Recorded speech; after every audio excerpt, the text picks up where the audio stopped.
Hi, everybody. Welcome to this month's Academic Life Emergency Medicine Book Club. I'm really excited that we are taking you back to the roots of medical education, and this time around we are talking about the book Let Me Heal by Dr. Kenneth Ludmerer, and this book is an impressive historical account of graduate medical education, the residency educational system, really from the beginning, origins, to present day, a scoping review of it all.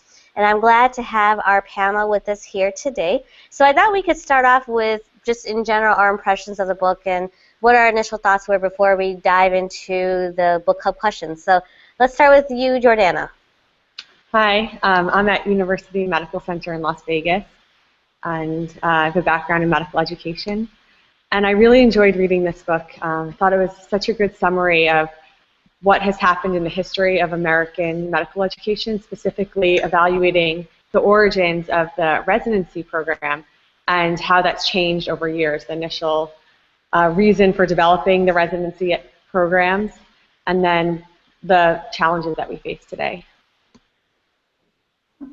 Matt, what did you think of this book? Hey, so I'm Matt. I'm one of the emergency medicine residents at Northwestern and a social media and digital education fellow at ALiEM this year. I loved it. I think it's great to kind of, like you said, to take a look back at kind of where we've been and where we're going in the course of American residency. I think right now as a busy PGY2, it's kind of easy to assume things have always been the same way, and it's kind of neat to see what's changed and what's been the same since this whole residency enterprise started. I think my initial impression when I read this book was that, one, it's so well researched. There's so many primary resources in here, first-hand accounts, excerpts from letters, that it's so impressive to me. The other point that really struck me was that all the issues I felt during residency, like burnout, not having time to see patients, feeling like I was so overwhelmed, are things that have been there from the very beginning. So issues that I thought was maybe unique to myself and my peers have actually been there from the very beginning. And so it was really interesting for me to read about how did these issues come about, how were they dealt with in the past, and how does that inform what's happening today. And it reminds me of that quote of, repeating history if you don't know where you came from. And so that's why I think this book is so important to read for anybody who has interest in medical education, in graduate medical education. I would highly recommend this book for people to read. Jordana, you read a little bit more about Dr. Ludmemer's work in the past. He's written about medical student education beforehand. Can you reflect a little bit about what you know from his other stuff? So yeah, his background's really in history. He did become a physician, but mostly focused his work on studying the history of medical education and then teaching at universities on this topic. And he's published several. This is one of his third books in a series that reviews the medical education system. I would say like one of the popular themes throughout his work is this sort of change in what the initial goals of medical education, especially the residency programs, were designed to kind of create this professional physician who was also not just able to care for patients, but was also was a scientist in the sense that they were involved in research. They questioned current practices, sort of maybe equivalent to what we've talked about as evidence-based medicine today, but that every physician being trained was active in this search for better medicine. I think, we talked about this earlier, that it's clear in his writing, although I think there is a subjective part of his writing where it's clearly very well researched and filled with great quotes in basically every book on the topic and every article that you could think of on this topic. But there does seem to be a bias for kind of, I guess, nostalgia for the past of how residency was back in the day. And so I know we've talked about this, that we there's some good to look back on how it was and relate to our own feelings or insecurities that we had during our own training that we connect to in this book, but also, are we really in such a bad place where we are now? Was it that good in the past? Matt, what do you think?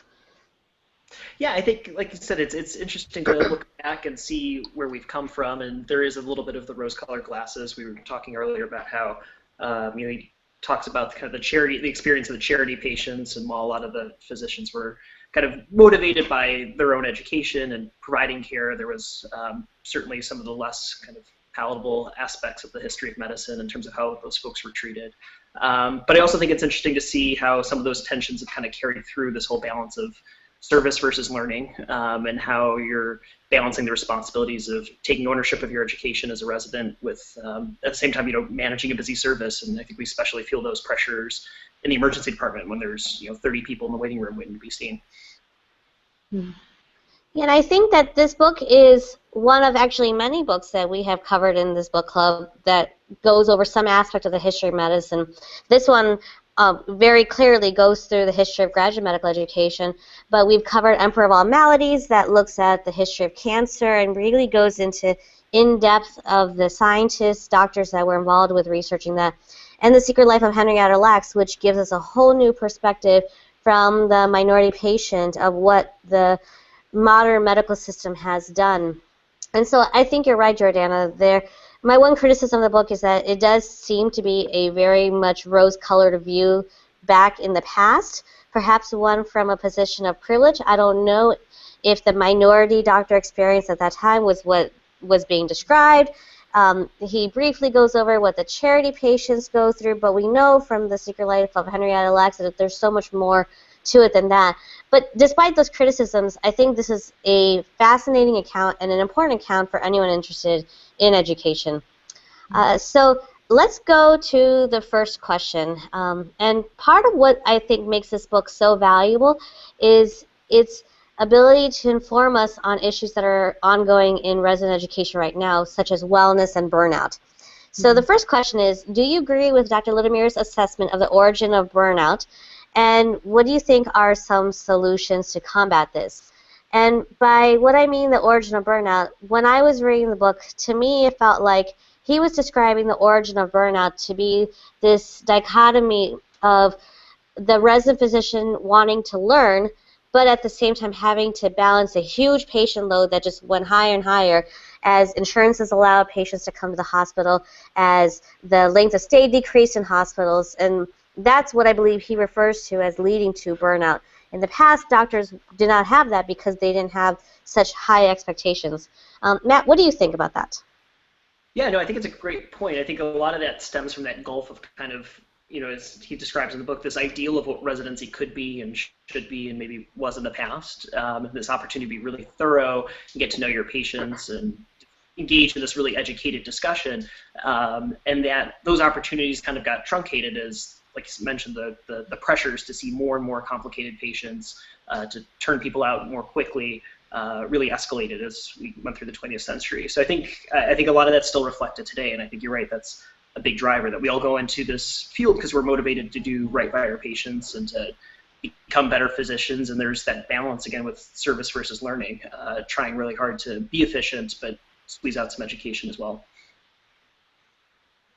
What do you think, Jordana? Yeah, I think those were the areas that most resonated with me while reading this book, because I think we historically think of burnout as being because of time, that we spend so much time in the hospital, and now we have these work regulation hours, and that's a theme throughout the book. And there were just some quotes, I'm reading like areas that I highlighted. One was, "It's not that I hate my job, it's just that I hated not being able to do my job well. Why? I couldn't spend the appropriate time with the patients, I couldn't read and learn more. The issue is not just lack of sleep, but lack of time." And then he quotes this other article, "Is scholarship declining in medical education?" where they describe the syndrome of eurekapenia, which is scarcity of eureka moments. And these are when we don't have moments, there's lack of time for reflect on our doctoring, and then that teaching is too busy for curiosity.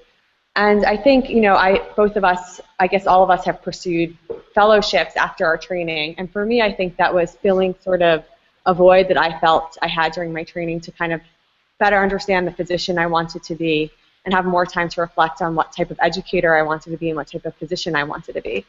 And I think there's some of that during training, clearly, but I did personally feel like I wanted more of it. And I don't know if that was unique to me, but after reading this, I felt like maybe it was actually that the way the training is designed today, that there's not enough of that. there's not enough sort of this apprenticeship that they had back in that time that Ludmerer remembers so fondly, but maybe we are missing something in the way we're training doctors today to work in the system that we currently work in. And it seems like to me that the solutions are so drastic and bold. So you have burnout, you're not well, then let's cut your hours.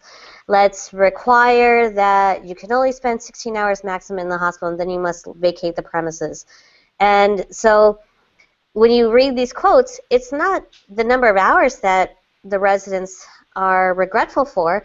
It's the fact that they don't have time to reflect, they don't have time to learn. Instead, they're doing more tasks. And if you cut down the number of hours that a person has, you're not adding reflection or learning time or even time with a mentor. You're actually just giving them less time to do the same number of tasks. In a sense, almost worsening the problem. And I feel like we see this especially with the surgery fields who say currently that these restricted hours don't help them. They hurt them more than anything. And on the other side, for the patient care side, you see more issues for patient care because of greater number of handoffs. So I think there needs to be much more of a nuanced solution to this issue of burnout itself. Which kind of leads me to the second question, which is, many argue that restricted work hours actually makes graduate medical education more difficult for residents to learn, which is what we were saying. What are ways that we can currently implement solutions to increase the educational value of resident education? So at least Jordana and I can speak from an attending perspective, and Matt, you can speak from a resident perspective. And I'll start with Jordana. What can you do as an individual? What can you do as a department to increase resident educational value of education? Yeah, I can't wait to hear what Matt has to say about this.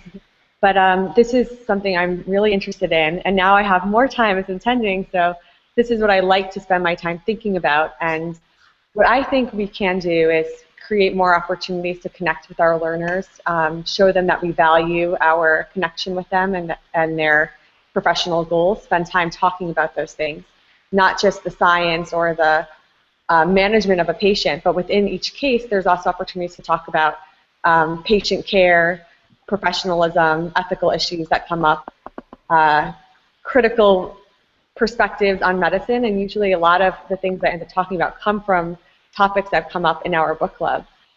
Something else that I've tried doing with my residents in the past is that we actually have written reflections and conference time or outside time where we used to reflect on professionalism in our field or areas that lead to burnout, bad cases, or just other things that are involved in the system. And so what I'd be interested to hear from Matt, but answer the question however you'd like, is do you think there's a place for that in residency? I always get the sense that residents really prefer when you're teaching them the fundamentals of medicine and that they see this as something they'll pick up on their own.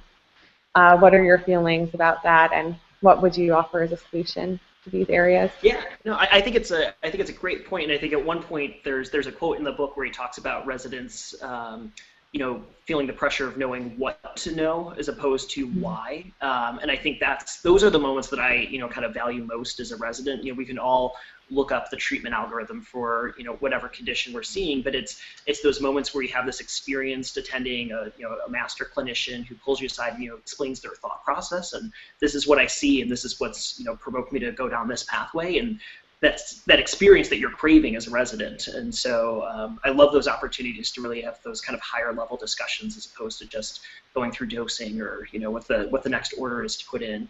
But the other thing that I thought about, especially in the latter half of the book, when the author's talking about kind of this declining opportunity for bedside teaching in the middle of this busy hospital environment, is I wonder how much of this is kind of component of leading to this whole free open access medical education and the whole asynchronous learning. And I think it's kind of moving people to have these discussions using technology, using Twitter and other opportunities to have these educational moments outside of the clinical realm. Whether that's good or bad, I don't know, but now you're having people discuss papers over Twitter that maybe those kind of discussions would be being held at the bedside during rounds, kind of in a different era. And I think for me, at least speaking from the emergency medicine perspective, the residents, medical students are lucky in the sense that the faculty are always literally around, and not just metaphorically, but physically within the emergency department 24 hours a day. And I think we need to maximize and do more of the direct observations of history and physicals. It doesn't even have to be anything complicated, but just actually spend 10 minutes and watch your resident take good history, watch them do a procedure. I think that for one thing, it makes the patient feel better, so you address that on that end, and you're doing things as a team. But you also can step outside and afterwards realize maybe there are gaps in what this person is learning that you wouldn't necessarily pick up just on listening to a history and physical. I think we feel like because we listen to history and physicals when a patient is being presented, that's teaching right there when you review the differential diagnosis and the management plan, but so much of being a good doctor is actually gathering the data. I think also departments need to perhaps assign monetary value to that. We're ranked on how many patients we see per hour, our Pasquini score, but how many departments actually tie funding directly to this teaching? A lot may give funding based upon resident evaluation, which is a very nebulous, slopey area that not everyone really likes. But how about just forget about the resident evaluation and just focus on how much actual teaching are you doing? Can you quantify your teaching activities? I think. Sorry, I was just going to say there's a quote exactly about this in the book where he says that one of the surest ways to not receive tenure is to win a teaching award. Yeah. Which I thought was. I highlighted that too. I'm like, that's so sad. But there's a lot of. This isn't the first time I saw that. I did a master's in academic medicine where we review a lot of that sort of. There is a push. We're the ones who are in the education field to really advocate that our time educating counts and it's recognized, because if you're working clinically and you value teaching and you take that seriously, how are you also supposed to be publishing articles and doing research? And you can't spend so much time. There's only so much time, and if you want to be good at all those things, maybe not every educator is also doing research. So, that's clearly a problem in our field as educators, that we need to advocate better for that type of work to be recognized and valued. I was talking to one of our senior residents who went into medical education after graduating last year. He said the same thing, where it's easy for a researcher to kind of quantify how many research dollars they're bringing in, or for kind of administration person to talk about how many cost savings they're doing in a new workflow. But it's hard to say I'm a good teacher and quantify that when you're kind of competing against other things. And so you're right, Nikki. I think that's something to think about: is how do we quantify that? How do we build that into the kind of the whole academic process? Yeah, there was a lot on the book, like Nikita was talking about bedside teaching, that was really sad to me, and I think there's truth in it, that there's a decline in our history and exam skills, especially as emergency medicine physicians. We know how important that is. And I went into emergency medicine because I felt like there were so many opportunities to teach at the bedside, more than what I found in other fields, that you're really going to see multiple patients and your attendings are always there. You're seeing the patients with the attendings. I just love the whole teaching interaction that really happens in the emergency room. I found it was like really the greatest place to learn and to teach. And as I read this, I kind of made a pact to myself that I was going to make sure that I was at the bedside more and look for interesting exam findings, always teach about that. And I usually do try to emphasize that most of our management really comes from the history and exam, and then tests are to confirm. Just emphasizing that now more than any time in the past. I think it's important, given that we rely a lot on tests and we send a lot of tests, but yet they continue to just be confirmation tests often. Then the last question is, how do you envision the future of graduate medical education? This book does a great job of going from the very beginning to present day, but how about the future? Jordana, what do you think? Yeah, well, it was definitely, it went up until I think like last year. It talks about these online resources. Where is the future going? I think we're going back a little bit, where we're starting to recognize that maybe there's still value in these human interactions and bedside teaching. And I think professional discussions, I think we're actually in like a really great place where we're taking the good from both places from the past and from the present, more recent present, where we're combining use of technology, but we're also now more critical of that technology and of that testing, and of also over-treating. Like he talks about a time when when medicine was able to save lives, which is kind of new, when we had antibiotics and testings and surgeries were safe. And there's a sense sort of in this house of God era where doctors just did everything, even if the outcome wasn't necessarily good. And now we're really working towards an outcome-based medicine where we're realizing palliative medicine actually works. Empathy works. All these things that we knew a long time ago that we sort of, I guess, diminished in value as technology started to impress us is now returning in terms of awareness and teaching. Getting it back to the individual, less so big cookbook-like. Yeah. Matt, what do you think? I think one of the most commonly used words, especially in the last chapter or two, is parsimonious, and really trying, like Jordania was saying, to narrow down this kind of shotgun approach and kind of reconnect with what you mentioned, which is like our greatest asset, which is the history and the physical. And so they're hoping if we are heading in that direction, I think it's choosing wisely campaign and things like that. It's a great way to kind of reconnect with the roots. And like I mentioned at the beginning, I think a lot of everybody who comes into medicine comes in with this idealistic goal, and those tensions just come from that gap between what you want to be able to do and what the realities are. And so kind of getting back to those roots, I think, is an exciting opportunity for us. Yeah. We said, like, what can we do? I think when you're reading this book, you realize how medicine's constantly evolving and it's changing, and that's probably the only constant, is that we'll continue to evolve, we'll continue to change. And I think as educators, one of our jobs is to talk about the current challenges, talk about this, even the history of medicine, but the professional challenges we face, and hope like the next generation will do better. Yeah, I think that the future of graduate medical education will be I think all the online resources, the asynchronous learning will be there. But the reason I think it's going to be there is because of the recognition of the importance of work-life balance. And we have come so far in terms of identifying why it's so important for us to treat our patients as individuals. We're now getting to the point where we're also seeing doctors as individuals, people who should have fulfilling lives. I think that it unfortunately comes from the fact that doctors have a higher suicide rate than the average person, which is so tragic, that there's such a high level of burnout, and the idea that we need to do something about this before it spins out of control for us. So I think that will be the most interesting for me to see. We've made some corrections, but perhaps they are too far in one direction, and so we'll have to make another correction at some point as well.